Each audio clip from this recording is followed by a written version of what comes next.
초호화 주택에 살면서 수십억짜리 스포츠카를 자랑해온 30살의 청담동 주식천재 이희진 씨 영장실질심사가 방금 끝났는데 혐의가 한두 개가 아닙니다. 피해자들도 늘고 있습니다.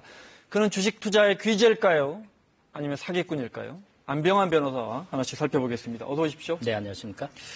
흔히들 청담동 주식 부자라고 하더군요. 이희진 대표 어떤 사람입니까?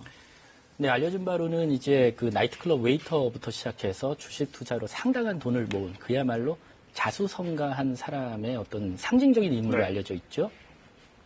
인터넷 방송도 했을 뿐만 아니라 유명 케이블 TV에 출연하기도 했었고 또 증권 관련된 전문 방송에 참여하기도 하면서 많은 사람들이 주식 투자와 관련해서는 정말 유명인 취급을 받았던 그런 분입니다. 네. 나이가 30살인데 주식으로 정말 크게 성공한 사람으로 그런 젊은이로 알려졌는데 검찰이 구속영장 청구했습니다. 혐의가 크게 세 가지던데 간단하게 정리를 해주시면요. 네, 쉽게 정리해드리면 자본시장법 위반 부분이 가장 큰 부분이겠죠. 그다음에 유사수신행위 금지법 위반 부분이 지금 문제가 되고 있습니다. 네. 내용을 구체적으로 설명드리면 금융업과 관련돼서 이제 금융기관에 어떤 인가라든지 이런 등록 부분을 거치고 일정한 행위를 해야 되는데 그분을 거치지 않은 부분이 문제가 되고 있고요. 지금 화면에 영장실질심사를 마치고 나오는 화면, 방금 전 화면이 나오고 있는데요. 네, 그렇습니다. 지금 실질심사 이후에 이제 판단은 오늘 중으로 이제 나올 것 같고요.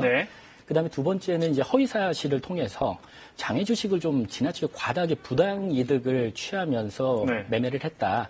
이런 부분이 문제가 되고 있는데 현행 자본시장법에서 금지하고 있는 범죄 행위들입니다.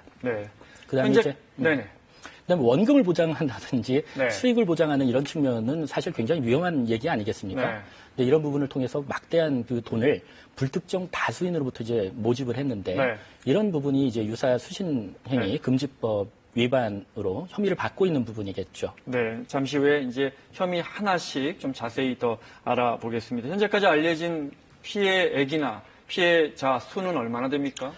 네, 일단 비상장 주식을 과도하게 팔았다 이런 부분이 한 150억 원 정도의 규모의 피해로 알려져 있고 유사수신 행위를 통해서 막대한 돈을 끌어모은 부분이 한 220억 원 정도로 알려져 있습니다. 그런데 문제는 이희진 씨가 그동안 약 1000명 이상의 사람들과 주식거래와 관련돼서 직간접적으로 행위가 있었거든요.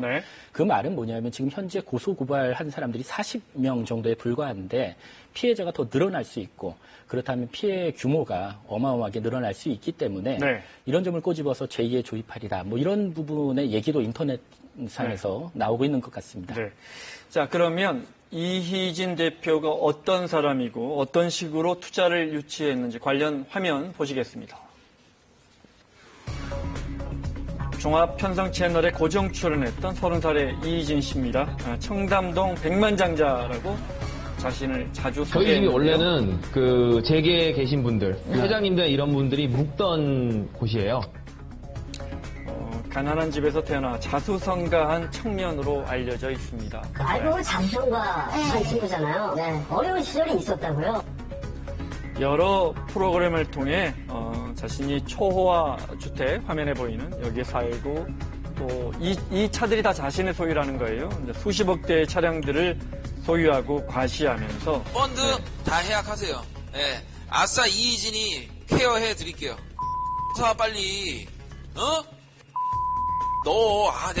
진짜 난다니까 수익. 자, 이렇게 이제 장외 주식, 비상장 주식을 사라고 자신을 믿는 투자자들에게 권하는 겁니다. 하지만 자기가 이렇게 비상장 주식을 먼저 사놓고 투자자들이 사서 가격을 올린 다음에 되파하는 수법으로 한 150억의 부당이익을 챙겼다는 의혹을 받고 있습니다. 종편 그런 예능 프로에도 나오면서 성공한 정말 투자자구나.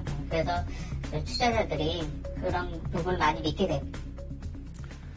자, 혐의 내용 하나씩 살펴보겠습니다. 금융당국의 인가를 받지 않고 투자 매매회사, 투자 자문회사를 차려서 1,600억 원 상당의 주식을 매매한 혐의다. 이게 어떤 잘못인가요? 일단 금융 관련 그 법률은요, 금융 투자자의 보호, 그러니까 금융 소비자의 보호라는 측면이 분명히 있죠. 그다음에 이제 탐욕적인 어떤 도덕적 행위에 빠질 수 있기 때문에 일정한 위험한 행위에 대해서는 반드시 규제를 가하게 돼 있죠. 이희진 씨가 실제로 행한 행동들을 보면 금융투자업을 운영한 겁니다. 이 경우에 인가라든지 이런 부분이 필요한데요. 네. 이런 부분을 받지 않은 부분이 문제가 당연히 네. 되는 것이고 네. 허위 사실을 통해서 이제 그 매매를 한다거나 이런 부분도 네. 부정거래 행위와 관련해서 규제를 받고 있는 부분이죠. 제가 만약에 저를 믿는 투자자들을 모아서 돈을 굴리면 말씀하신 것처럼 그러면 불법입니까? 네. 그 투자업을 영위하기 위해서는 네. 현행 법상 인가를 받아야 되고 일정한 자격 요건 그리고 네. 시설 요건 이런 부분이 필요하기 때문에 네. 함부로 아무나 본인이 그냥 능력이 있다고 해서 운영할 수 있는 것은 아니에요. 그러면 요즘 예를 들어 흔한 개모임 예전에 많이 하셨죠 어르신들이. 근데 뭐 그것도 사실 강남 가면 규모가 뭐 몇십억인데 이런 것도 불법입니까 사실상? 일단 유사수신 행위와 관련해서 좀 논쟁이 있을 수는 있지만 네. 유사수신 행위는 그야말로 불특정 다수인들한테 모르는 사람들한테 돈을 모집하는 네. 이런 부분이 문제가 되는 것이고요. 네. 계모임처럼 친한 사람끼리 아, 친목 네. 도모 차원에서 특정인끼리 하는 것은 법에 위반되지 네. 않습니다. 만약에 개모임이라도 변호사님 말씀처럼 뭐 모르는 사람들에게 내가 그 돈을 굴려주겠다 해가지고 이렇게 큰 돈을 모은다면 그럼 그것도 불법일 수 있는 거군요. 그건 이미 개가 아니죠. 네, 알겠습니다. 자, 두 번째 혐의 보면 앞서 화면에서 보신 것처럼 이제 케이블 방송 이런 데 나와서 이런 장외 주식을 사세요. 이렇게 광고, 홍보 또는 권유했단 말이죠. 어느 부분에서 위법 의혹을 받고 있습니까? 일단은 부정거래 행위와 관련이 돼 있죠. 자본시장법에 보면 누구든지 주식을 거래함에 있어서 지나치게 허위 사실을 얘기한다든지 네. 또 풍문이라고 표현한 소문을 낸다든지 네. 뭐 이런 기망행위, 즉 속이는 행위 이런 네. 것을 통해서 거래를 하게 되면 대표적인 그 범죄 행위이고 처벌을 네. 받습니다. 이런 부분이 지금 혐의 사실로 지금 네. 구속영장이 청구된 것입니다. 뭐 이제 뭐 기소가 되는 걸 지켜보고 이제 뭐 저 법원의 판단을 기다려야 하지만 그 소문이 허위라든지 이를 통해 뭐 시세 차익을 얼마나 올렸는지, 그러니까 자신은 100만 원에 사고 뭐 투자자들이 주가가 오른 다음에 시세 차익을 얼마, 지금 검찰은 150억 정도를 부당이익을 챙겼다는 입장인데 이런 거 어떻게 입증하기가 어렵지 않습니까? 그래서 지금 일부 부인하는 부분이 있다라고 알려져 있고요. 그러면 검찰에서도 사실 구속영장을 청구하는 부분은 강제수사 차원에서 이제 신병을 확보하는 정도이기 때문에 네. 그런 부분에 대해서 면밀하게 보완 수사를 해야 되겠죠. 네. 공소제기한 이후에 법관은 이제 네. 굉장히 엄격한 증거에 의해서 유죄 여부를 판단하도록 돼 있죠. 네, 알겠습니다. 자, 두 번째 혐의 내용 살펴봤고 세 번째 혐의 내용은 올해 2월에서 8월까지 투자자들에게 나에게 투자해라. 그런데 원금의 한 2배 정도 수익을 내주겠다. 뭐 이렇게 광고한다든지 손실이 나면 보존해주겠다. 이렇게 해서 투자금을 끌어모았거든요. 이건 왜 잘못입니까? 앞서 말씀드렸던 유사 수신행위 금지법 위반이죠. 이것도요? 그렇습니다. 그 불특정 다수인을 상대로 해서 뭐 원금을 보장하겠다, 수익을 보장하겠다 이런 취지로 해서 돈을 받거나 하는 부분은요 굉장히 위험한 행동이죠. 네. 그래서 누구든지 이런 금융의 역할을 마음대로 할 수 있도록 한다면 네. 굉장한 피해가 양산될 수 있기 때문에 네. 엄격하게 금지되어 있고요. 위반을 하게 되면 네. 5년 이하의 징역 그리고 5천만 원 이하의 벌금에 처해질 수 있고 네. 회사는 물론이고 대표자도 양벌 규정이라고 해서 같이 처벌받습니다. 네. 피해자들이 늘고 있다는데 이게 이제 금융 투자지 않습니까? 뭐 상장 주식이든 비상장 주식이든 만약에 약속한 대로 수익을 내줘도 불법입니까? 네, 수익을 내줘서 예를 들어 손해가 발생하지 않았다라면 네. 범죄가 성립하지 않는다 이렇게 오해하고 계시는 분들이 있는데요. 네. 그냥 불특정 다수인을 상대로 해서 그 금융업의 어떤 등록이나 인가를 받지 않고 네. 이 금융업을 사실상 사적으로 운영하는 것 자체만으로 네. 처벌이 됩니다. 네.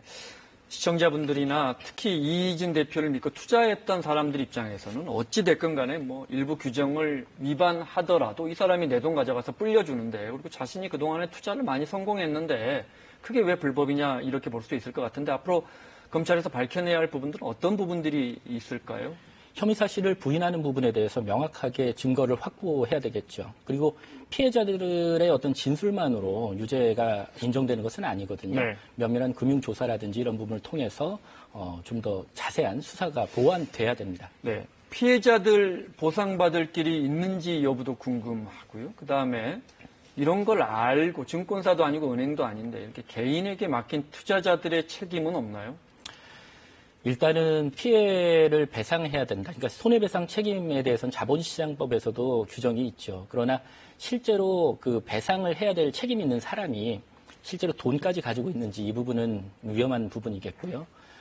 두 번째로 이제 그 손해배상 책임의 경우에 피해자, 에게도 일정한 잘못이 있을 경우에 법원은 이것을 적극적으로 감안해서 과실상계라고 이제 많이 들어보셨을 겁니다. 네. 그래서 내가 이만큼의 피해를 받더라도 실제로 내가 부주의해서 판단을 잘못한 부분, 이런 부분은 과실상계에 참작돼서 네. 전부 다 배상받기는 어려울 것으로 저는 예상합니다. 네, 법원이 또 그런 부분도 참고를 하는군요. 당신이 잘못 투자한 것도 있다 이렇게. 네, 알겠습니다. 이른바 청담동 주식 부자라는 이진 씨 사건 안병환 변호사와 함께했습니다. 고맙습니다. 네, 감사합니다.